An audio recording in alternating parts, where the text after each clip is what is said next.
रितेश लखी अनपलग्ड इस YouTube channel ਤੇ ਇੱਕ ਵਾਰ ਫੇਰ ਤੋਂ ਮੈਂ ਤੁਹਾਡੇ ਸਾਹਮਣੇ ਇੱਕ ਹੋਰ ਵੀਡੀਓ ਲੈ ਕੇ ਹਾਜ਼ਰ ਹਾਂ ਤੇ ਇੱਕ ਬਹੁਤ ਹੀ ਸੰਜੀਦਾ ਤੇ ਬਹੁਤ ਹੀ ਗੰਭੀਰ ਮੁੱਦੇ ਉੱਤੇ ਅੱਜ ਦਾ ਇਹ ਵੀਡੀਓ ਹੈ।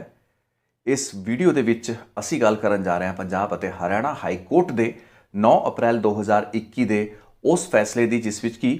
ਪੰਜਾਬ ਦੇ ਵਿੱਚ ਬੇਅਦਬੀਆਂ ਦੇ ਨਾਲ ਜੁੜੇ ਹੋਏ ਇੱਕ ਅਹਿਮ ਮਾਮਲੇ ਯਾਨੀ ਕਿ ਕੋਟਕਪੂਰਾ ਗੋਲੀकांड ਦੇ ਮਾਮਲੇ ਦੇ ਵਿੱਚ ਬਣੀ ਸਪੈਸ਼ਲ ਇਨਵੈਸਟੀਗੇਟਿਵ ਟੀਮ SIT उसके मुखी वजों कुंवर विजय प्रताप सिंह नूं हटाता अदालत ने। यह फैसला 9 अप्रैल नूं आंदा है लेकिन इसकी जिहड़ी जजमेंट है वो 23 अप्रैल नूं यानी कि फैसला आने तो लगभग 14 दिन बाद अपलोड हुंदी है। जज साहब नूं फैसला लिखवाउण विच काफ़ी समा लगता है। जज हैगे ने राजबीर शहरावत पंजाब ते हरियाणा हाई कोर्ट के माणयोग जज जिन्हां दे इस फैसले ने एक बहुत वड्डी तरथली पंजाब के सियासी ते धार्मिक गलियारियां ते हलकियां विच मचा रखी है। इसका वड्डा कारण यह है कुंवर विजय प्रताप सिंह होना नूं अपने अहुदे ते उस सीट विचों हटाना, एक नवीं सीट बनाउणा ते इस मामले की कोटकपूरा गोलीकांड मामले की मुड़ तो तफ्तीश करना। ये सारियां गल्लां बातां काफ़ी अहम उस वक्त हो जांदियां ने जदों इस पंजाब ते हरियाणा हाई कोर्ट के बेंच के फैसले नूं असीं बारीकी विच समझदे हैं ते इस अदालत ने वो किहड़े फैसले वो किहड़े नुकतियां उत्ते अपना वर्डिक्ट सुनाया है जिसका सदका कि न सिर्फ एक SIT का मुखी बदलिया गया है बल्कि बेअदबी ते उस तो बाद दे तमाम वो मामले कोटकपूरा गोलीकांड, बैबल कलां गोलीकांड ते वो पोस्टां का मामला उसकी नुहार ते रूपरेखा ही बदल जाती है। सब तो वड्डी गल है कि पंजाब अते हरियाणा हाई कोर्ट का यह मामला एक ऐसा मामला है जिस विच कि एक ब्लैंकेट एक्विटल उस सारे मुलजमां नूं पंजाब अते हरियाणा हाई कोर्ट ने ट्रायल कोर्ट के फैसले तो पहला ही दे छड्डी। अपने आप विच इस किस्म के फैसले बहुत घट मिलते हैं लेकिन असी नुकता दर नुकता यानी कि पॉइंट वाइज तुहानूं दस्सांगे कि पंजाब अते हरियाणा हाई कोर्ट के आ जिहड़ा फैसला आया है उस दे विच वो किहड़े बिंदु ने, वो किहड़े पॉइंट्स ने जिथे कि हाई कोर्ट ने अपनी ब्रीफ या अपने सामने जिहड़ा उसदे मामला सी विचारण योग उस तो गाहां जाके वध चढ़ के वो तमाम होर फैसलों के भी अपनी जजमेंट सुनाती जिस दे विच इस माणयोग हाई कोर्ट के बेंच तो रिलीफ ही नहीं मंगी गई सी। सो शुरू करते हैं पॉइंट वाइज कि इस हाई कोर्ट के फैसले दे विच वो किहड़े ऐसे साइलेंट पिटिशनर्स हैगे ने जिन्होंने कि माणयोग हाई कोर्ट का फैसला फायदा दे गया। 9 अप्रैल 2021 के पंजाब अते हरियाणा हाई कोर्ट के इस बेंच के फैसले की सब तो वड्डी कमी इस तो मन्निया जा सकता है कि अदालत ने खुद भी जजमेंट लिखदियां होया ये मान लिया कि उसने एक ट्रायल कोर्ट का रूप या उसकी जिहड़ी पोजीशन है वो लैके ये जजमेंट दी है। अदालत इस चीज़ को अपने फैसले में दर्ज कर दी है कि एक एक्सट्राऑर्डनरी ते इहो जिहा रेयर यानी कि विलक्षण केस है जिस विच कि अदालत नूं विच आके इस केस दे विच न्याय ते इंसाफ का मिसकैरेज या कि उसका घाण ना हो जाए इसलिए हस्तक्षेप करना पै रहा है। सो अदालत खुद ही इंकशाफ करता है ये वाला बेंच, लेकिन समझण वाली गल यह है कि ट्रायल कोर्ट की भूमिका नूं पंजाब अते हरियाणा हाई कोर्ट यानी कि उतली अदालत ने किवें अपने आप विच लिया। ये सारियां चीज़ां जिहड़ा मैरिट्स के उत्ते माणयोग हाई कोर्ट ने अपना फैसला सुनाया है वो सारी मैरिट्स की कोख जे ट्रायल कोर्ट यानी कि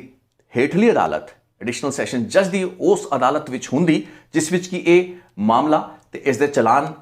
पेश किए गए ने तो ज़्यादा बेहतर हुंदा। ते उस तो बाद जे कोई फैसला या जे कोई अपील उन्हां फैसलों के खिलाफ पाई जाती जो कि माणयोग थलड़ी अदालत वालों दिते जाते तो उस हालात दे विच हाई कोर्ट उस उत्ते जजमेंट दिंदा भी तो उसनूं कौश भी करता। लेकिन ये पहला ऐसा मौका देखने विच मिलिया जदों कि हेठली अदालत नूं टोटली नज़रअंदाज करदे होया पंजाब अते हरियाणा हाई कोर्ट ने तफ्तीश ते इन्वेस्टिगेशन दी डिटेल्स विच जाके मैरिट के उत्ते यह फैसला सुनाया। सिर्फ लॉ पॉइंट के उत्ते ना सुना के पंजाब अते हरियाणा हाई कोर्ट वर्गे एक हाई कोर्ट यानी कि उतली अदालत वालों लॉ पॉइंट नूं भुल के मैरिट्स दे विच जाके तत्थां ते डिटेल ते फैक्ट्स दे विच वड़ के फैसला सुनाना अपने आप विच कई सवाल खड़े करता है। 9 अप्रैल 2021 के दूसरे फैसले दी तां की ही गल करिए। इस विच बादलों नूं यानी कि प्रकाश सिंह बादल ते सुखबीर बादल नूं एक बहुत वड्डी रिलीफ दी गई, एक ऐसी क्लीन चिट देती गई जो कि कभी बादलों ने किसी भी अदालत तो नहीं मंगी। समझण की गल है तो ध्यान नाल सुनन की गल है। ਇੱਕ ਅਜਿਹੀ ਰਿਲੀਫ ਜੋ ਕਿ ਪ੍ਰਕਾਸ਼ ਸਿੰਘ ਬਾਦਲ ਤੇ ਸੁਖਬੀਰ ਸਿੰਘ ਬਾਦਲ ਨੇ ਅੱਜ ਤੱਕ ਕਿਸੇ ਵੀ ਅਦਾਲਤ ਤੋਂ ਨਹੀਂ ਮੰਗੀ, ਉਹ ਬਿਨਾਂ ਮੰਗਿਆ ਹੀ ਰਾਹਤ ਪੰਜਾਬ ਅਤੇ ਹਰਿਆਣਾ ਹਾਈ ਕੋਰਟ ਦਾ ਇਹ ਬੈਂਚ ਬਾਦਲਾਂ ਨੂੰ ਦੇ ਦਿੰਦਾ ਹੈ। ਉਹ ਕਹਿ ਦਿੰਦਾ ਹੈ ਕਿ ਪ੍ਰਕਾਸ਼ ਸਿੰਘ ਬਾਦਲ ਜੇ ਰਾਤ 2 ਵਜੇ ਆਪਣੇ ਸੂਬੇ ਦੇ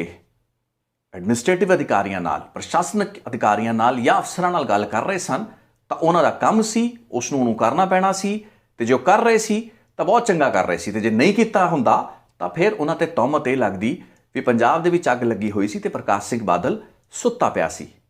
ਪੰਜਾਬ ਅਤੇ ਹਰਿਆਣਾ ਹਾਈ ਕੋਰਟ ਨੂੰ ਆਪਣੇ ਇਸ ਫੈਸਲੇ ਵਿੱਚ ਇਹ ਗੱਲ ਕਹਿਣ ਦੀ ਕੀ ਲੋੜ ਸੀ? ਇਹ ਫੈਸਲਾ ਦਰਸ਼ਕਾਂ ਨੂੰ ਯਾਦ ਕਰਾ ਦਈਏ, ਇੱਕ ਪੁਲਿਸ ਇੰਸਪੈਕਟਰ ਗੁਰਦੀਪ ਸਿੰਘ ਪੰਡੇਰ ਜੋ ਕਿ ਕੋਟਕਪੂਰਾ ਥਾਣੇ ਦਾ SHO ਹੁੰਦਾ ਸੀ, ਉਸਨੇ ਪਟੀਸ਼ਨ ਪਾਈ ਸੀ। ਉਸ ਦੀ ਪਟੀਸ਼ਨ, ਉਸ ਦੀ ਯਾਚਿਕਾ ਹਾਈ ਕੋਰਟ ਦੇ ਵਿੱਚ ਜਦੋਂ ਆਉਂਦੀ ਹੈ ਤਾਂ ਉਸ ਉੱਤੇ ਫੈਸਲਾ ਸੁਣਾਏ ਜਾਣ ਮੌਕੇ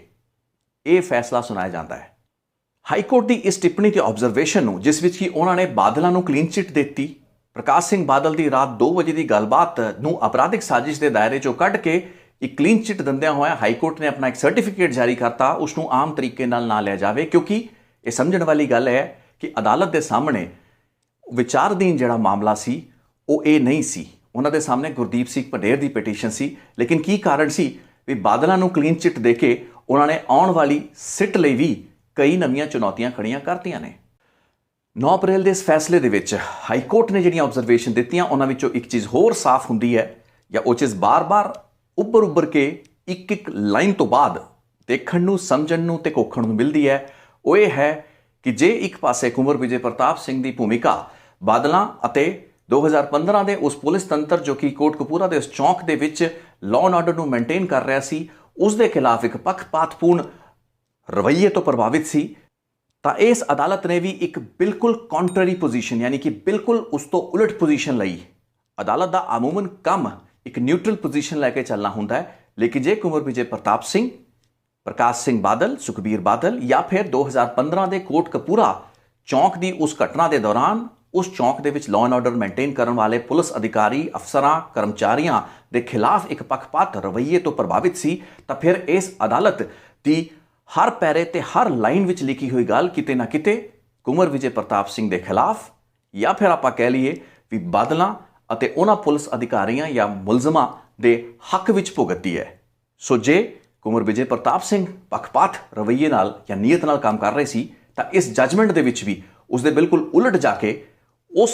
ਨੈਰੇਟਿਵ ਨੂੰ ਧਰਾਸ਼ਾਹੀ ਕਰਨ ਲਈ ਇੱਕ ਪੱਖਪਾਤਪੂਰਨ ਰਵੱਈਆ ਅਪਣਾਏ ਜਾਣ ਦੀ ਜਿਹੜੀਆਂ ਟਿੱਪਣੀਆਂ ਹੈਗੀਆਂ ਨੇ, ਉਹ ਆਪਣੇ ਆਪ ਵਿੱਚ ਬਹੁਤ ਸਵਾਲ ਖੜੇ ਕਰਦੀਆਂ ਨੇ। ਪੰਜਾਬ ਅਤੇ ਹਰਿਆਣਾ ਹਾਈ ਕੋਰਟ ਨੇ ਉਸ ਘਟਨਾ, ਕੋਟਕਪੂਰਾ ਦੀ ਘਟਨਾ, ਕੋਟਕਪੂਰਾ ਚੌਂਕ ਦੇ ਵਿੱਚ ਹੋਈ ਹਿੰਸਾ ਨੂੰ ਇੱਕ ਰਾਜਨੀਤਿਕ ਤੇ ਧਾਰਮਿਕ ਘਟਨਾ ਦੱਸ ਕੇ ਤੇ ਉਸ ਦੇ ਨਾਲ ਜੁੜੇ ਹੋਏ ਸਿਆਸੀ ਮੁਫਾਦਾਂ ਨੂੰ ਇੱਕ ਆਧਾਰ ਬਣਾ ਕੇ ਇਸ ਪੂਰੀ ਜਜਮੈਂਟ ਦੇ ਦੌਰਾਨ ਬਾਰ-ਬਾਰ ਇਹ ਹਵਾਲਾ ਦਿੱਤਾ ਕਿ ਚੂੰਕਿ ਇਸ ਪੂਰੇ ਮਾਮਲੇ ਨੂੰ ਧਾਰਮਿਕ ਤੇ ਸਿਆਸੀ ਰੰਗਤ ਦੇ ਦਿੱਤੀ ਗਈ ਸੀ, ਇਸ ਵਿੱਚ ਹੋ ਰਹੀ ਤਫਤੀਸ਼ ਦੇ ਪਿੱਛੇ ਵੀ ਇੱਕ ਸਿਆਸੀ ਨੀਅਤ ਜਾਂ ਫਿਰ ਅੱਜ ਦੀ ਸਰਕਾਰ ਦੀ ਸਿਆਸੀ ਨੀਅਤ ਹੈ। ਇੱਕ ਪੂਰੇ ਅਪਰਾਧਿਕ ਮਾਮਲੇ ਨੂੰ, ਜਿਸ ਵਿੱਚ ਕਿ ਧਰਮ ਵੀ ਇਨਵੋਲਵਡ ਹੋਵੇ, ਜਿਸ ਵਿੱਚ ਕਿ ਬੇਅਦਬੀਆਂ ਦੇ ਬਹੁਤ ਸੰਜੀਦਾ ਧਾਰਮਿਕ ਮਾਮਲੇ ਇਨਵੋਲਵਡ ਹੋਣ ਤੇ ਜਿਸ ਵਿੱਚ ਜ਼ਾਹਿਰੀ ਤੌਰ ਤੇ ਸਿਆਸਤ ਵੀ ਇਨਵੋਲਵਡ ਹੋਵੇ, ਕਿਉਂਕਿ ਵਿਧਾਨ ਸਭਾ ਨੇ 9-9 ਘੰਟੇ ਇਸ ਉੱਤੇ ਚਰਚਾਵਾਂ ਕੀਤੀਆਂ ਹੋਣ, ਉਸ ਮਾਮਲੇ ਨੂੰ ਇੱਕ ਸਿਆਸੀ ਤੇ ਧਾਰਮਿਕ ਮਾਮਲਾ ਦੱਸ ਕੇ ਉਸ ਦੀ ਮੈਰਿਟਸ ਤੇ ਉਸ ਦੇ ਅਪਰਾਧਿਕ ਪੱਖ ਨੂੰ ਇਗਨੋਰ ਕਰਨਾ ਅਦਾਲਤ ਲਈ ਕਿਸ ਹੱਦ ਤੱਕ ਮੁਨਾਸਿਬ ਹੈ, ਇਸ ਚੀਜ਼ ਦਾ ਜਵਾਬ ਵੀ ਮਿਲਣਾ ਬਣਦਾ ਹੈ। ਲਗਭਗ 99 ਪੇਜਾਂ ਦੀ ਇਸ ਲੰਬੀ ਚੌੜੀ ਜੱਜਮੈਂਟ ਦੇ ਵਿੱਚ ਕੋਟਕਪੂਰਾ ਥਾਣਾ ਦੇ ਤਤਕਾਲੀ SHO ਗੁਰਦੀਪ ਪੰਡੇਰ ਨੂੰ ਜਿਹੜੀਆਂ ਰਾਹਤਾਂ ਦਿੱਤੀਆਂ ਜਾਣੀਆਂ ਸਨ ਜਾਂ ਜੋ ਰਾਹਤਾਂ ਉਸਨੇ ਮੰਗੀਆਂ ਸਨ, ਉਹਨਾਂ ਰਾਹਤਾਂ ਦੇਣ, ਉਹਨਾਂ ਬਾਬਤ, ਉਹਨਾਂ ਸੰਬੰਧੀ ਤੱਥਾਂ ਨੂੰ ਕੋਖਣ ਜਾਂ ਫਿਰ ਉਹਨਾਂ ਦੇ ਮੈਰਿਟਸ ਵਿੱਚ, ਉਹਨਾਂ ਦੀਆਂ ਮਨਸ਼ਾਵਾਂ ਦੇ ਵਿੱਚ, ਉਹਨਾਂ ਦੇ ਪਿੱਛੇ ਦੀ ਨੀਅਤ ਦੇ ਵਿੱਚ ਜਾਣ ਤੋਂ ਇਲਾਵਾ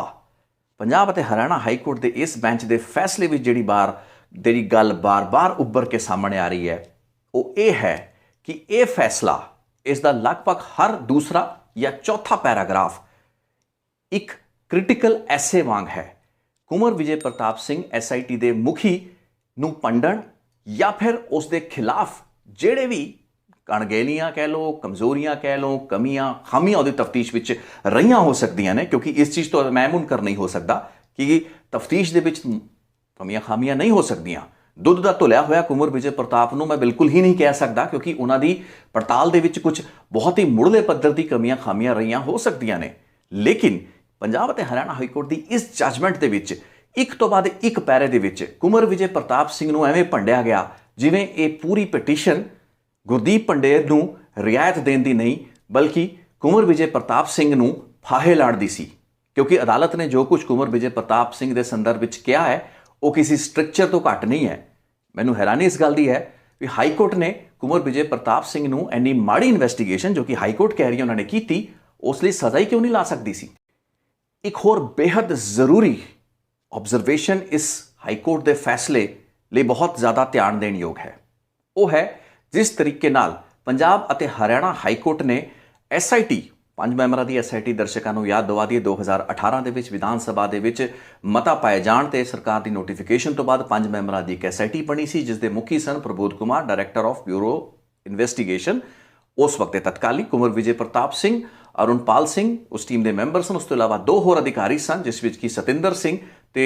ਭੁਪਿੰਦਰ ਸਿੰਘ ਸ਼ਾਮਲ ਸਨ। ਹੁਣ ਇਹ 5 ਮੈਂਬਰਾਂ ਦੀ ਸਿੱਟ ਤੇ ਇਸ ਦੇ ਮੈਂਬਰਾਂ ਦੇ ਵਿੱਚ ਮਤਭੇਦਾਂ ਦੀ ਗੱਲਬਾਤ ਜਾਂ ਉਸ ਦੇ ਸੰਬੰਧੀ ਉਸ ਜ਼ਿਕਰ ਨੂੰ ਪੰਜਾਬ ਅਤੇ ਹਰਿਆਣਾ ਹਾਈ ਕੋਰਟ ਨੇ ਬਹੁਤ ਜ਼ਿਆਦਾ ਪ੍ਰੋਮੀਨੈਂਸ ਦੇ ਨਾਲ ਉਛਾਲਣ ਦੀ, ਦਰਸਾਉਣ ਦੀ ਕੋਸ਼ਿਸ਼ ਕੀਤੀ ਹੈ। ਸਵਾਲ ਇਹ ਖੜਾ ਹੁੰਦਾ ਹੈ ਕਿ ਪੰਜਾਬ ਅਤੇ ਹਰਿਆਣਾ ਹਾਈ ਕੋਰਟ ਕੋਲ ਇਸ ਗੱਲ ਦਾ ਕੀ ਆਧਾਰ ਹੈ ਕਿ SIT ਤੇ ਮੈਂਬਰਾਂ ਦੇ ਵਿੱਚ ਮਤਭੇਦ ਸਨ। ਪ੍ਰੈਸ ਦੇ ਵਿੱਚ, ਅਖਬਾਰਾਂ ਦੇ ਵਿੱਚ ਅਜਿਹੀਆਂ ਕੁਝ ਖਬਰਾਂ ਸਮੇਂ ਤੋਂ ਸਮੇਂ ਛਪਦੀਆਂ ਰਹੀਆਂ ਨੇ। ਇਸ ਦਾ ਮਤਲਬ ਇਹ ਨਹੀਂ ਕਿ ਪ੍ਰੈਸ ਰਿਪੋਰਟ ਦੇ ਆਧਾਰ ਤੇ ਇਹ ਸਿੱਟਾ ਪੰਜਾਬ ਅਤੇ ਹਰਿਆਣਾ ਹਾਈ ਕੋਰਟ ਲਾ ਸਕਦੀ ਹੈ ਕਿ SIT ਦੇ ਮੈਂਬਰਾਂ ਦੇ ਦਰਮਿਆਨ ਮਤਭੇਦ ਨੇ। SIT ਤੇ 4 ਹੋਰ ਮੈਂਬਰਾਂ ਨੂੰ ਵੀ ਪੰਜਾਬ ਅਤੇ ਹਰਿਆਣਾ ਹਾਈ ਕੋਰਟ ਵੱਲੋਂ ਇਸੀ ਪਟੀਸ਼ਨ ਦੇ ਵਿੱਚ ਨੋਟਿਸ ਦਿੱਤਾ ਗਿਆ ਸੀ। ਉਹਨਾਂ ਨੂੰ ਵੀ ਆਪਣਾ ਜਵਾਬ ਦਾਖਲ ਕਰਨ ਲਈ ਕਿਹਾ ਗਿਆ ਸੀ, ਲੇਕਿਨ ਉਹਨਾਂ ਨੇ ਆਪਣਾ ਕੋਈ ਵੀ ਪ੍ਰਤੀਕਰਮ ਇਸ ਅਦਾਲਤ ਦੇ ਸਾਹਮਣੇ ਇਸ ਪਟੀਸ਼ਨ ਵਿੱਚ ਨਹੀਂ ਦਿੱਤਾ ਤੇ ਨਾ ਹੀ ਕਿਸੇ ਵੀ ਅਫੀਸ਼ੀਅਲ ਪੱਧਰ ਤੇ ਕਦੇ SIT ਦੇ ਮੈਂਬਰਾਂ ਦੇ ਵਿੱਚ ਮਤਭੇਦ ਦੀ ਗੱਲ ਜਾਂ ਸ਼ਿਕਾਇਤ ਦੀ ਸ਼ਕਲ ਵਿੱਚ, ਕਿਸੇ ਇਤਰਾਜ਼ ਦੀ ਸ਼ਕਲ ਵਿੱਚ ਕਿਸੇ ਵੀ SIT ਮੈਂਬਰ ਨੇ ਔਨ ਰਿਕਾਰਡ ਆ ਕੇ ਪੰਜਾਬ ਦੇ ਮੁੱਖ ਮੰਤਰੀ, ਕਿਸੇ ਵੀ ਪੱਧਰ ਤੇ, ਅਧਿਕਾਰਿਕ ਪੱਧਰ ਤੇ ਜਾਂ ਕਿਸੇ ਅਦਾਲਤ ਵਿੱਚ ਰੱਖੀ। ਉਸ ਹਾਲਾਤ ਦੇ ਵਿੱਚ ਪੰਜਾਬ ਅਤੇ ਹਰਿਆਣਾ ਹਾਈ ਕੋਰਟ ਨੇ ਇਹ ਕਿਵੇਂ ਕਨਕਲੂਡ ਕਰ ਲਿਆ ਕਿ SIT ਦੇ ਵਿੱਚ ਮਤਭੇਦ ਸਨ? ਇਹ ਆਪਣੇ ਆਪ ਵਿੱਚ ਸਵਾਲ ਖੜੇ ਕਰ ਦੇਣ ਵਾਲੀ ਗੱਲ ਹੈ, ਕਿਉਂਕਿ ਪ੍ਰੈਸ ਰਿਪੋਰਟਾਂ ਨੂੰ ਆਧਾਰ ਬਣਾ ਕੇ ਪ੍ਰੈਸ ਰਿਪੋਰਟਾਂ ਛਪਾਈਆਂ ਵੀ ਜਾ ਸਕਦੀਆਂ ਨੇ। ਮਨੋਰਥਾਂ ਨੂੰ ਪੂਰਾ ਕਰਨ ਲਈ ਜਿਹੜੇ ਵੀ ਇਸ ਮਾਮਲੇ ਦੇ ਵਿੱਚ ਮੁਲਜ਼ਮ ਹੈਗੇ ਨੇ, ਤੇ ਮੁਲਜ਼ਮ ਇਕੱਲੇ ਸਿਰਫ ਗੁਰਦੀਪ ਪੰਡੇਰ ਦੀ ਪਟੀਸ਼ਨ ਦੇ ਨਾਲ ਜੁੜੇ ਹੋਏ ਨਹੀਂ ਹੈਗੇ ਨੇ, ਬਲਕਿ ਇਸ ਦੇ ਮਾਮਲੇ ਦੇ ਵਿੱਚ ਤਾਂ ਵੱਡੇ ਰਾਜਸੀ ਅਹੁਦਿਆਂ ਤੇ ਰਹੇ ਤਤਕਾਲੀ ਮੁੱਖ ਮੰਤਰੀ ਤੇ ਡਿਪਟੀ ਚੀਫ ਮਿਨਿਸਟਰ ਸਮੇਤ ਤਤਕਾਲੀ DGP ਤੇ ਉਸ ਵਕਤ ਦੇ IG ਪੱਧਰ ਦੇ ਅਧਿਕਾਰੀ ਵੀ ਸ਼ਾਮਲ ਨੇ। ਉਹਨਾਂ ਨੇ ਕਿਸ ਆਧਾਰ ਉੱਤੇ ਇਸ ਚੀਜ਼ ਨੂੰ ਮੰਨ ਲਿਆ, ਮਤਲਬ ਪੰਜਾਬ ਅਤੇ ਹਰਿਆਣਾ ਹਾਈ ਕੋਰਟ ਨੇ ਕਿਵੇਂ ਇਸ ਚੀਜ਼ ਨੂੰ ਮੰਨ ਲਿਆ ਵੀ SIT ਦੇ ਮੈਂਬਰਾਂ ਦੇ ਵਿੱਚ ਮਤਭੇਦ ਸਨ, ਜਦੋਂ ਕਿ ਕੋਈ ਵੀ ਚੀਜ਼ ਐਸੀ ਔਨ ਰਿਕਾਰਡ ਨਹੀਂ ਆਈ ਹੈ ਤੇ ਪਟੀਸ਼ਨ ਦੀ ਸੁਣਵਾਈ ਦੇ ਦੌਰਾਨ ਨੋਟਿਸਾਂ ਦੇ ਜਵਾਬ ਦੇ ਰੂਪ ਵਿੱਚ ਵੀ ਐਸੀ ਕੋਈ ਚੀਜ਼ ਕਿਸੇ ਵੀ ਅਧਿਕਾਰੀ ਨੇ ਦਾਖਲ ਕੋਰਟ ਵਿੱਚ ਨਹੀਂ ਕੀਤੀ।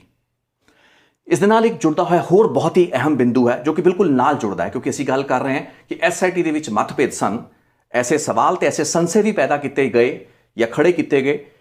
ਸੰਸ਼ੇ ਇਸ ਗੱਲ ਨੂੰ ਲੈ ਕੇ ਖੜੇ ਕੀਤੇ ਗਏ ਵੀ ਜਦੋਂ ਚਲਾਨ ਪੇਸ਼ ਕੀਤਾ ਜਾਂਦਾ ਜਾਂ ਵੱਖ-ਵੱਖ ਚਲਾਨ ਇਹਨਾਂ ਮਾਮਲਿਆਂ 'ਚ ਪੇਸ਼ ਕੀਤੇ ਜਾਂਦੇ ਨੇ, ਉਸ ਤੋਂ ਪਹਿਲਾਂ ਵੀ ਬਹਿਬਲ ਕਲਾਂ ਗੋਲੀकांड, ਕੋਟਕਪੂਰਾ ਗੋਲੀकांड ਦੇ ਨਾਲ ਜਾਂ ਜਿਹੜੀ ਤਮਾਮ ਹਿੰਸਾ ਦੀ ਘਟਨਾਵਾਂ ਦੇ ਵੀ ਜਿਹੜੇ ਚਲਾਨ ਪੇਸ਼ ਕੀਤੇ ਗਏ ਨੇ, ਉਹਨਾਂ ਦੇ ਉੱਤੇ ਸਿਰਫ ਇੱਕ ਹੀ ਤਫਤੀਸ਼ ਅਧਿਕਾਰੀ ਯਾਨੀ ਕਿ ਕੁੰਵਰ ਵਿਜੇ ਪ੍ਰਤਾਪ ਸਿੰਘ ਦੇ ਹਸਤਾਖਰ ਨੇ। ਹੁਣ ਸਵਾਲ ਇਹ ਹੈ ਵੀ CRPC ਦੇ ਵਿੱਚ ਸਾਫ਼ ਹੈ ਕਿ ਜਾਂਚ ਅਧਿਕਾਰੀ, ਇਨਵੈਸਟੀਗੇਟਿੰਗ ਆਫਿਸਰ ਜਾਂ ਫਿਰ ਸਿੱਟ ਦਾ ਉਹ ਸੁਪਰਵਾਈਜ਼ਰੀ ਅਥਾਰਟੀ ਜੇ ਚਲਾਨ ਆਪਣੇ ਹਸਤਾਖਰ ਨਾਲ ਫਾਈਲ ਕਰਦੀ ਹੈ, it is more than sufficient. ਉਸ ਤੋਂ ਵੱਧ ਕਿਸੇ ਚੀਜ਼ ਦੀ ਲੋੜ ਨਹੀਂ ਹੈ। ਲੇਕਿਨ ਅਦਾਲਤ ਨੇ ਬਾਰ-ਬਾਰ ਇਸ ਚੀਜ਼ ਨੂੰ ਇੰਨੀ ਵੇਟੇਜ ਕਿਉਂ ਦਿੱਤੀ ਕਿ ਐਸੇ ਕੋਈ ਕਥਿਤ ਮਤਭੇਦ ਸਨ ਜਿਨ੍ਹਾਂ ਦਾ ਸਦਕਾ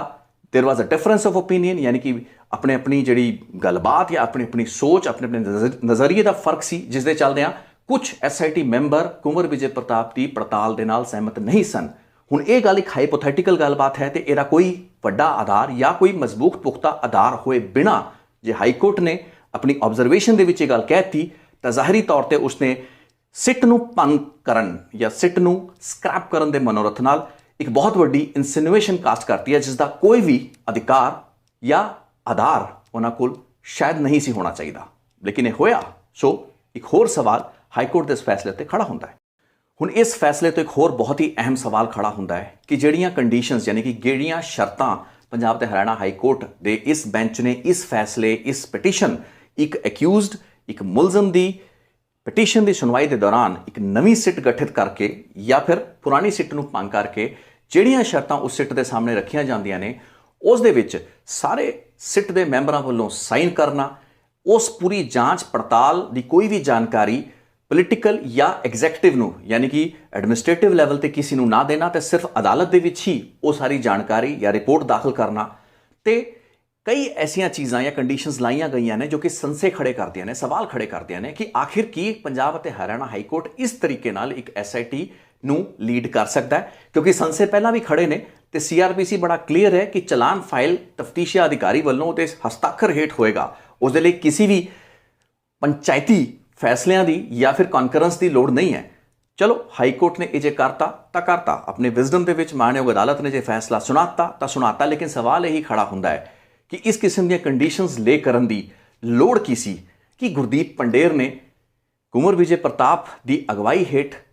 ਕੰਮ ਕਰ ਰਹੀ SIT ਦੇ ਵਿੱਚ ਆਪਣੀ ਭਰੋਸੇਯੋਗਤਾ ਦਾ ਘਾਟ ਜਾਂ ਫਿਰ ਉਸ ਉੱਤੇ ਸਵਾਲ ਖੜੇ ਕੀਤੇ ਸਨ, ਇਤਰਾਜ਼ ਖੜੇ ਕੀਤੇ ਸਨ ਤੇ ਉਸ ਨੂੰ ਸਕ੍ਰੈਪ ਕਰਕੇ ਅਫਸਰ ਬਦਲਣ ਦੇਣ ਨਾਲ ਕੀ ਇਹ ਮਾਮਲਾ ਹੱਲ ਨਹੀਂ ਸੀ ਹੁੰਦਾ? ਇਸ ਦੇ ਲਈ ਨਵੀਆਂ ਕੰਡੀਸ਼ਨਾਂ ਇੰਪੋਜ਼ ਕਰਨ ਦੀ ਕੀ ਲੋੜ ਤੇ ਕੀ ਨੌਬਤ ਆਈ ਸੀ? ਇੱਕ ਅਹਿਮ ਸਵਾਲ ਹੈ। ਤੇ ਹੁਣ ਜਿਹੜੇ ਨੁਕਤਿਆਂ ਦੀ ਮੈਂ ਗੱਲ ਕਰਨ ਜਾ ਰਿਹਾ ਉਹ ਕਾਫੀ ਜ਼ਿਆਦਾ ਸੰਜੀਦਾ ਨੇ, ਹੋਰ ਵੀ ਜ਼ਿਆਦਾ ਗੰਭੀਰ ਨੇ, ਕਿਉਂਕਿ ਪੰਜਾਬ ਅਤੇ ਹਰਿਆਣਾ ਹਾਈ ਕੋਰਟ ਦੇ 9 ਅਪ੍ਰੈਲ 2021 ਦੇ ਇਸ ਫੈਸਲੇ ਦੇ ਵਿੱਚ ਜਿਹੜੀ ਮਾਨਯੋਗ ਬੈਂਚ ਨੇ ਆਪਣੀਆਂ ਹੱਦਾਂ ਕ੍ਰਾਸ ਕਰਕੇ ਜਿਹੜੇ ਫੈਸਲਿਆਂ ਨੂੰ ਸੁਣਾਇਆ ਹੈ ਜਾਂ ਜਿਸ ਕਿਸਮ ਦੀਆਂ ਟਿੱਪਣੀਆਂ ਆਬਜ਼ਰਵੇਸ਼ਨਸ ਦਿੱਤੀਆਂ ਨੇ ਉਹ ਹਾਈ ਕੋਰਟ ਤੋਂ ਆਈਆਂ ਨੇ, ਉਹਨਾਂ ਨੂੰ ਗੰਭੀਰਤਾ ਨਾਲ ਹੀ ਲਿਆ ਜਾਏਗਾ ਤੇ ਉਹਨਾਂ ਨੂੰ ਇੱਕ ਪ੍ਰੈਸੀਡੈਂਟ ਦੇ ਤੌਰ ਤੇ ਯਾਨੀ ਕਿ ਇੱਕ ਮਿਸਾਲ ਦੇ ਤੌਰ ਤੇ ਲੈ ਕੇ ਹੀ ਅੱਗੇ ਤੁਰਿਆ ਜਾਏਗਾ। ਹੁਣ ਅਗਲੇ ਨੁਕਤਿਆਂ ਤੇ ਥੋੜਾ ਜਿਹਾ ਧਿਆਨ ਦਿਓ। ਪੰਜਾਬ ਅਤੇ ਹਰਿਆਣਾ ਹਾਈ ਕੋਰਟ ਵੱਲੋਂ ਬਾਦਲਾਂ ਨੂੰ, ਪ੍ਰਕਾਸ਼ ਸਿੰਘ ਬਾਦਲ, ਸੁਖਬੀਰ ਸਿੰਘ ਬਾਦਲ ਨੂੰ ਇੱਕ ਕਲੀਨ ਚਿੱਟ ਦਿੱਤੀ ਗਈ ਹੈ। ਇਹਦਾ ਜ਼ਿਕਰ ਮੈਂ ਪਹਿਲਾਂ ਕਰ ਚੁੱਕਾ ਹਾਂ, ਲੇਕਿਨ ਹੁਣ ਦਾ ਇਹ ਨੁਕਤਾ ਇਸ ਵਾਸਤੇ ਇੰਪੋਰਟੈਂਟ ਹੈ ਕਿਉਂਕਿ ਜੇ ਪੰਜਾਬ ਅਤੇ ਹਰਿਆਣਾ ਹਾਈ ਕੋਰਟ ਹੀ ਬਾਦਲਾਂ ਨੂੰ ਕਲੀਨ ਚਿੱਟ ਦੇ ਦਿੰਦਾ ਹੈ ਤਾਂ ਦੁਨੀਆ ਦੀ, ਪੰਜਾਬ ਦੀ ਤਾਂ ਛੱਡਦੀ ਆਪਾਂ, ਦੁਨੀਆ ਦੀ ਕਿਹੜੀ ਐਸੀ SIT ਹੋਏਗੀ ਯਾਨੀ ਕਿ ਵਿਸ਼ੇਸ਼ ਜਾਂਚ ਟੀਮ ਹੋਏਗੀ ਜਿਨ੍ਹਾਂ ਨੂੰ ਕਿਹਾ ਜਾ ਰਿਹਾ ਕਿ IG ਤੋਂ ਉਤਲੇ ਅਹੁਦੇ ਦੇ ਇੱਕ ਅਧਿਕਾਰੀ ਹੋਣਗੇ ਤੇ 2 ਹੋਰ ਮੈਂਬਰ ਹੋਣਗੇ, ਇਕੱਠੇ ਜੁਆਇੰਟ ਸਿਗਨੇਚਰਸ ਦੇ ਅੰਡਰ ਉਹ ਰਿਪੋਰਟ ਫਾਈਲ ਕਰਨਗੇ, ਇਹੀ ਹਾਈ ਕੋਰਟ ਦਾ ਬੈਂਚ ਕਹਿ ਰਿਹਾ ਤੇ ਉਹ ਵਾਲੀ ਜਿਹੜੀ SIT ਟੀਮ ਹੋਏਗੀ ਉਹ ਕਿਸ ਹਾਲਤ ਦੇ ਵਿੱਚ ਜਾਂ ਕਿਸ ਦਬਾਅ ਦੇ ਵਿੱਚ ਹਾਈ ਕੋਰਟ ਦੇ ਇਸ ਫੈਸਲੇ ਦੀ ਰੌਸ਼ਨੀ ਦੇ ਵਿੱਚ ਕਿਸੇ ਵੀ ਸਿਆਸੀ ਆਗੂ ਜਾਂ ਬਾਦਲਾਂ ਦੇ ਉੱਤੇ ਕੀ ਕੋਈ ਕਾਰਵਾਈ ਕਰ ਸਕਦੀ ਹੈ? ਜੇ ਉਸਨੇ ਕੋਈ ਵੀ ਤੱਥ ਸਬੂਤ ਇਕੱਠੇ ਕਰਨੇ ਹੈ ਜਾਂ ਉਸ ਨੂੰ ਚਲਾਨ ਦੇ ਉੱਤੇ ਲਾਣਾ ਹੈ ਤਾਂ ਕੀ ਉਸ ਨੂੰ ਚਲਾਨ ਦੇ ਉੱਤੇ ਚਾਰਜਸ਼ੀਟ ਦੇ ਵਿੱਚ ਇਹ ਲੋਕਾਂ ਦਾ ਨਾਂ ਲਾਉਣ ਦੇ ਵਿੱਚ ਜਾਂ ਉਸ ਤੋਂ ਪਹਿਲਾਂ ਇਹ ਸੋਚਣਾ ਨਹੀਂ ਪਏਗਾ ਕਿ ਇਹਨਾਂ ਨੂੰ ਤਾਂ ਪਹਿਲਾਂ ਹੀ ਪੰਜਾਬ ਅਤੇ ਹਰਿਆਣਾ ਹਾਈ ਕੋਰਟ ਦੀ ਇਹ ਬੈਂਚ ਹਾਈ ਕੋਰਟ ਨੇ ਕਲੀਨ ਚਿੱਟ ਦਿੱਤੀ ਹੈ ਤੇ ਉਸ ਕਲੀਨ ਚਿੱਟ ਤੋਂ ਬਾਅਦ ਕਿਹੜੀ SIT ਇਹਨਾਂ ਦੇ ਖਿਲਾਫ ਕਾਰਵਾਈ ਕਰੇਗੀ? ਸੋ ਕੀ ਇਹ ਇੱਕ ਪੱਖਪਾਤ ਦੀ ਇੱਕ ਜਿਹੜੀ ਪਹਿਲੀ ਰੂਪਰੇਖਾ ਸੀ ਪਹਿਲਾਂ ਹੀ ਨਹੀਂ ਲਿਖਤੀ ਗਈ ਹੈ ਕਿ ਇੱਕ ਆਲਰੇਡੀ ਪ੍ਰੀਐਂਬਲ ਨਹੀਂ ਲਿਖਤਾ ਗਿਆ ਵੀ SIT ਜਾਂਚ ਤਾਂ ਕਰੇਗੀ ਲੇਕਿਨ ਉਹਦੇ 'ਚ ਬਾਦਲਾਂ ਨੂੰ ਨਾ ਛੇੜਿਓ ਕਿਉਂਕਿ ਉਹਨੂੰ ਤਾਂ ਪਹਿਲਾਂ ਹੀ ਕਲੀਨ ਚਿੱਟ ਹਾਈ ਕੋਰਟ ਦੇ ਚੁੱਕਾ ਹੈ। ਸੋ ਫਿਰ ਆਪਾਂ ਕਿਸ ਜਾਂਚ ਦੀ ਗੱਲ ਕਰ ਰਹੇ ਹਾਂ ਤੇ ਉਸ ਜਾਂਚ ਵਿੱਚ ਵੱਜਦਾ ਕੀ ਹੈ ਜਿਸ ਦੇ ਵਿੱਚ ਕੀ ਪੋਲੀਟੀਕਲ ਲੀਡਰਸ਼ਿਪ ਜਿਸ ਦੀ ਕੀ ਭੂਮਿਕਾ ਤੇ ਰੋਲ ਬਾਰੇ ਗੱਲਬਾਤ ਕੀਤੀ ਜਾ ਰਹੀ ਹੈ ਉਸ ਉੱਤੇ ਕੋਈ ਵੀ ਐਕਸ਼ਨ ਲੈਣ ਤੋਂ ਪਹਿਲਾਂ ਕਿਸੇ ਵੀ ਸਿੱਟ ਨੂੰ, ਉਸਦੇ ਅਧਿਕਾਰੀ ਨੂੰ ਬਾਰ-ਬਾਰ, ਕਈ ਵਾਰ ਤੇ 1000 ਵਾਰ ਸੋਚਣਾ ਹੀ ਨਹੀਂ ਪਏਗਾ, ਬਲਕਿ ਐਸੇ ਬਹੁਤ ਸੇ ਪ੍ਰੋਸੀਕਿਊਸ਼ਨ ਲੈਵਲ ਤੇ ਵਕੀਲ ਵੀ ਹੋਣਗੇ ਜੋ ਕਿ ਉਹਨਾਂ ਨੂੰ ਇਹੀ ਸਲਾਹ ਦੇਣਗੇ ਵੀ ਤੁਸੀਂ ਬਾਦਲਾਂ ਦਾ ਨਾਂ ਜੇ ਲੈ ਲਿਆ ਤਾਂ ਉਸ ਹਾਲਾਤ ਦੇ ਵਿੱਚ ਹਾਈ ਕੋਰਟ ਦੇ ਫੈਸਲੇ ਦੀ ਰੌਸ਼ਨੀ ਦੇ ਵਿੱਚ ਆਪਾਂ ਇਸ ਕੇਸ ਨੂੰ ਅੱਗੇ ਨਹੀਂ ਲਿਜਾ ਪਾਵਾਂਗੇ ਤੇ ਹਾਈ ਕੋਰਟ ਕੁਝ ਦਿਨਾਂ ਦੇ ਵਿੱਚ ਹੀ ਸਾਡੇ ਉਸ तमाम ਚਲਾਨ ਤੇ ਸਾਡੇ ਉਸ तमाम ਚਾਰਜਸ਼ੀਟਾਂ ਨੂੰ ਭੰਗ ਕਰ ਸਕਦਾ ਹੈ, ਸਕ੍ਰੈਪ ਕਰ ਸਕਦਾ ਹੈ ਕਿਉਂਕਿ ਹਾਈ ਕੋਰਟ ਦੀਆਂ ਟਿੱਪਣੀਆਂ ਮੌਜੂਦ ਨੇ। ਸੋ ਇੱਕ ਪਾਸੇ ਆਪਾਂ ਸਵੀਪਿੰਗ ਤੇ ਬਲੈਂਕਟ ਐਕੁਟਲਸ ਦੇ ਰਹੇ ਹਾਂ, ਆਪਾਂ ਕਲੀਨ ਚਿੱਟਸ ਦੇ ਰਹੇ ਹਾਂ ਤੇ ਦੂਸਰੇ ਪਾਸੇ ਆਪਾਂ ਜਾਂਚ ਦੀ ਰੂਪਰੇਖਾ ਤੈਅ ਕਰ ਰਹੇ ਹਾਂ। ਪੰਜਾਬ ਤੇ ਹਰਿਆਣਾ ਹਾਈ ਕੋਰਟ ਤੇ ਇਸ ਬੈਂਚ ਨੂੰ ਸੋਚਣਾ ਪਏਗਾ ਆਪਣੇ ਇਸ ਆਰਡਰ ਨੂੰ ਦੁਬਾਰਾ ਪੜ੍ਹ ਕੇ ਵੇਖਣ ਤਾਂ ਕੁਝ ਚੀਜ਼ਾਂ ਤੇ ਕੁਝ ਕੰਟਰਡਿਕਸ਼ਨਸ ਸਾਫ਼ ਨਜ਼ਰ ਆਉਣਗੀਆਂ। ਇਸ ਤੋਂ ਵੀ ਜ਼ਿਆਦਾ ਗੰਭੀਰ ਮਾਮਲਾ 9 ਅਪ੍ਰੈਲ 2021 ਦਾ ਉਹ ਜੱਜਮੈਂਟ, ਬਹੁਤ ਸੇ ਪੱਤਰਕਾਰਾਂ ਨੇ, ਬਹੁਤ ਸੇ ਲੋਕਾਂ ਨੇ ਜੱਜਮੈਂਟਾਂ ਨਹੀਂ ਪੜ੍ਹੀਆਂ। ਵਕੀਲ ਭਾਈਚਾਰੇ ਜਿਹੜੇ ਲੋਕ ਪੜ੍ਹ ਸਕਦੇ ਨੇ ਜਾਂ ਜੋ ਪੜ੍ਹਦੇ ਨੇ, ਸਮਝਦੇ ਨੇ, ਉਹ ਆਪਣੀ ਕਾਨੂੰਨੀ ਚਾਰਾਜ਼ੋਈ ਅੱਗੇ ਕੀ ਕਰਨੀ ਹੈ ਉਸ ਉੱਤੇ ਵਿਚਾਰ ਵੀ ਕਰ ਰਹੇ ਹੋਣਗੇ। ਲੇਕਿਨ ਇਸ ਜੱਜਮੈਂਟ ਦੇ ਵਿੱਚ ਇੱਕ ਬਹੁਤ ਅਹਿਮ ਟਿੱਪਣੀ ਕੀਤੀ ਗਈ ਹੈ, ਉਹ ਹੈ 25 ਜਨਵਰੀ 2019 ਦੀ ਜਸਟਿਸ ਰਾਜਨ ਗੁਪਤਾ ਦੀ ਜੱਜਮੈਂਟ ਬਾਰੇ। ਦੱਸ ਦਈਏ ਵੀ 25 ਜਨਵਰੀ ਦੀ ਉਹ ਜੱਜਮੈਂਟ, ਰਾਜਨ ਗੁਪਤਾ ਦੀ ਜੱਜਮੈਂਟ ਨੂੰ ਅਸੀਂ ਇੱਕ ਬਾਈਬਲ ਲੈ ਕੇ ਚੱਲਦੇ ਹਾਂ ਇਸ ਮਾਮਲੇ ਦੇ ਵਿੱਚ, ਕਿਉਂਕਿ ਗੋਲੀकांड, ਬਹਿਬਲ ਕਲਾਂ, ਕੋਟਕਪੂਰਾ ਗੋਲੀकांड ਦੇ ਜਿਹੜੇ ਪ੍ਰਮੁੱਖ ਮੁਲਜ਼ਮ ਸਨ, ਜਿਨ੍ਹਾਂ ਦੇ ਵਿੱਚ ਵੱਡੇ ਅਫਸਰ ਚਰਨਜੀਤ ਸ਼ਰਮਾ ਤੇ ਹੋਰ ਅਫਸਰਾਨ ਸ਼ਾਮਲ ਸਨ, ਜਦੋਂ ਉਹ ਪੰਜਾਬ ਦੇ ਹਰਿਆਣਾ ਹਾਈ ਕੋਰਟ ਜਾਂਦੇ ਨੇ ਤਾਂ ਉਹਨਾਂ ਨੂੰ ਰਿਲੀਫ ਨਹੀਂ ਦਿੱਤੀ ਜਾਂਦੀ ਤੇ ਜਸਟਿਸ ਰਾਜਨ ਗੁਪਤਾ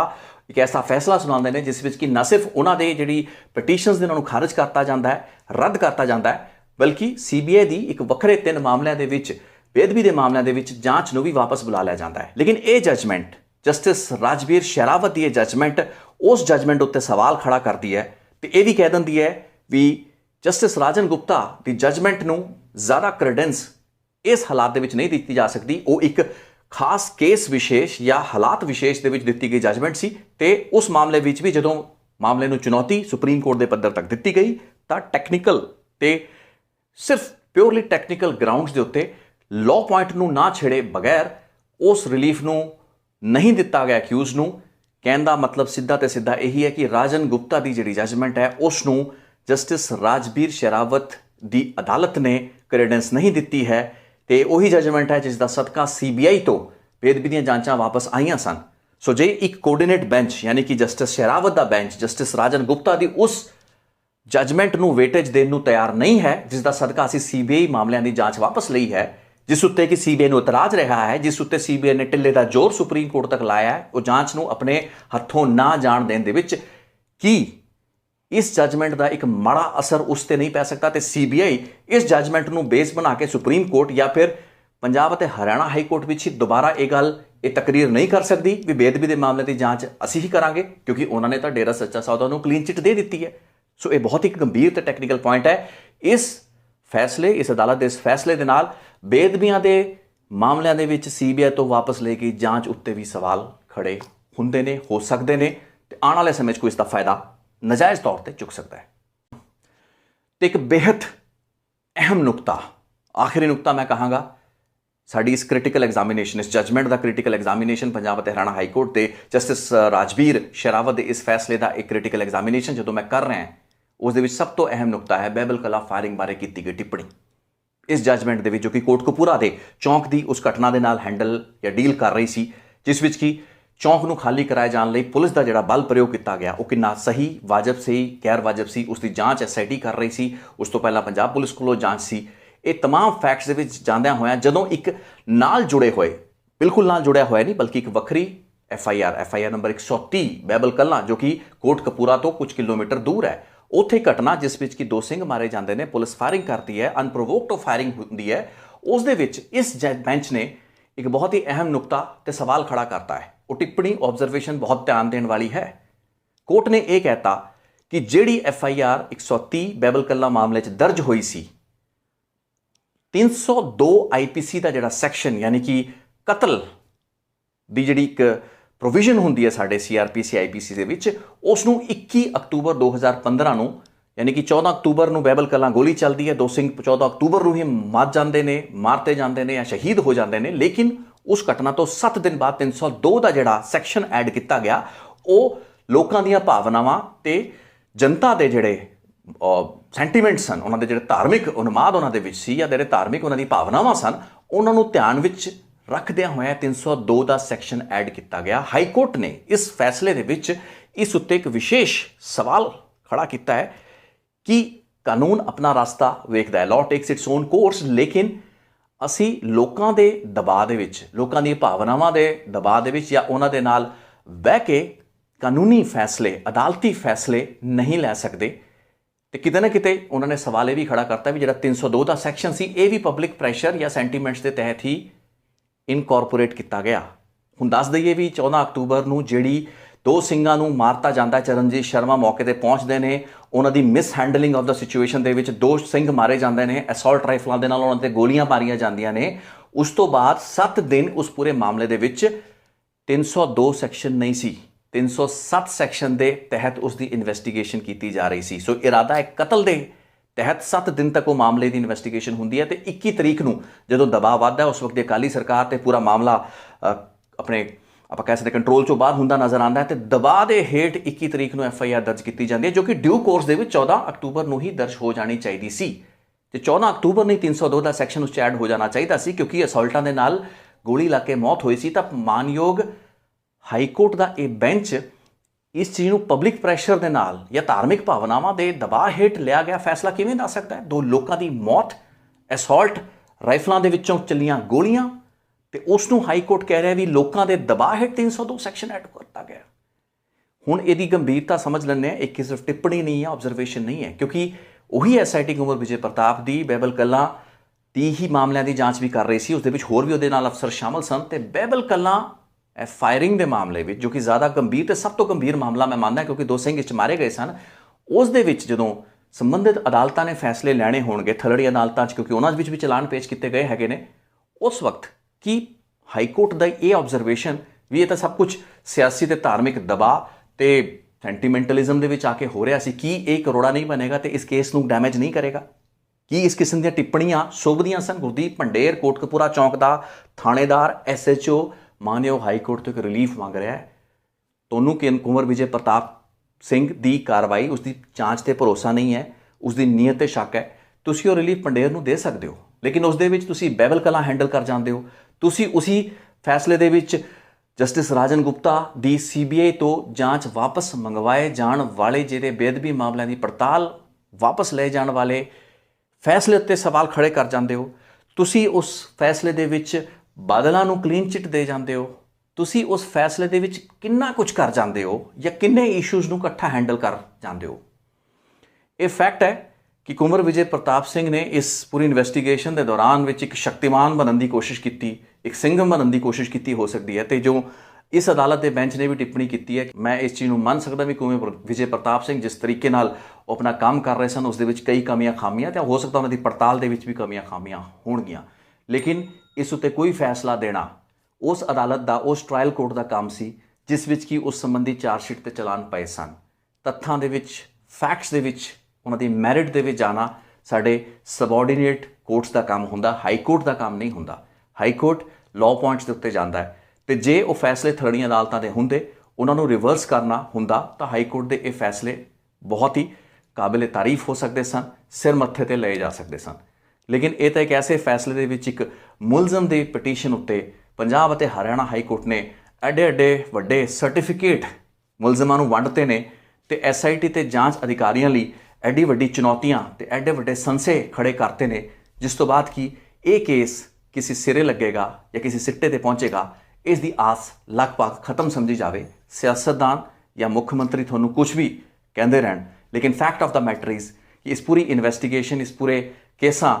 दा जिन्ना नुकसान हो सकता सी वो हो चुका है। कुंवर विजय प्रताप की भूमिका उत्ते एक वक्रे वीडियो दे विच गल होएगी, उन्हां दी की कमियां खामियां सन ते की कमज़ोरियां सन, कित्थे उन्होंने नुकसान किया इस पूरी पड़ताल का, तो किते ना किते बादलों नूं फेवर कुंवर विजय प्रताप सिंह ने किवें पहुँचाई, एक वक्रे वीडियो च गल जरूर करांगा। बहुत बहुत धन्यवाद। रितेश लखियान प्लग नाल जुड़े रहो। Thank you.